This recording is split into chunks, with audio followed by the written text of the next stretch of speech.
More than 2,000 refugees from Syria have been admitted to the U.S. in the last 2 fiscal years. California Congressman Adam Schiff is the top Democrat in the House Intelligence Committee and joins me now. Congressman, thanks very much for being with us. Do you see a reason for this pushback against the refugees? I mean, have you looked at the process, the vetting that goes on, Homeland, FBI, Counterterrorism Center, which we are told takes place? Does it work? Well, the system does work. It has protected us. But look, I understand the fear out there. What happened in Paris is terrifying, and safety has to come first. And indeed, it does come first, which is why, as you point out, in the last 2 years, we've only had about 1,800 refugees from Syria. It is a very long, multi-year process of vetting that is extremely rigorous. But Americans, while we want safety first and insist on safety first, we're also a very compassionate people, and we don't turn our back on mothers and children who are in need and the victims of persecution around the world. It's part of the proudest tradition of this country. We need safety, but we also want compassion. There's no reason we can't have both. Dianne Feinstein, your California colleague from the Senate, was on the show yesterday and expressed real concern about the level of security here in the U.S. right now after Paris and after the ISIS video yesterday. Let's watch.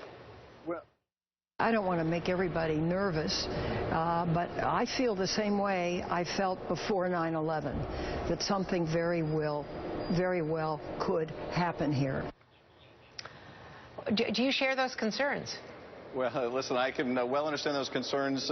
She and I share the same position as ranking members on intelligence, so we're bombarded with bad news all the time. I will say this, in the immediate aftermath of Paris, there is a risk of copycat attacks in the United States.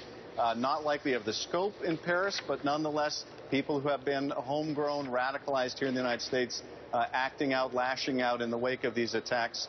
What concerns me, though, frankly, more than that at the moment, is still the specter of what we have seen now confirmed by Russia, and that is a bomb on a plane. I still believe that our airport defenses are inadequate.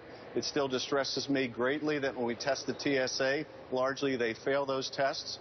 And if there was one vulnerability I would say we ought to focus on, it ought to be the airports.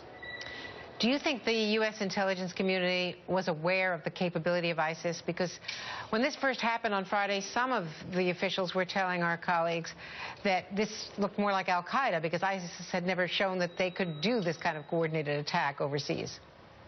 Well, certainly in ISIS' first year of existence, they were very much focused on building their caliphate, on holding ground. Now in their second year, they are opening a second front against the West. And we have seen, Andrea, over the last year, multiple plots in Europe to attack Western targets, many of them, frankly, targeting France. France has been Western target #1 for ISIS, largely, I think, because they view the United States as a much more difficult target to reach.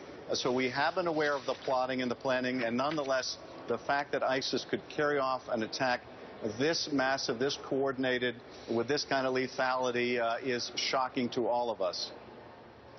Adam Schiff, thank you very much. Thanks, Congressman.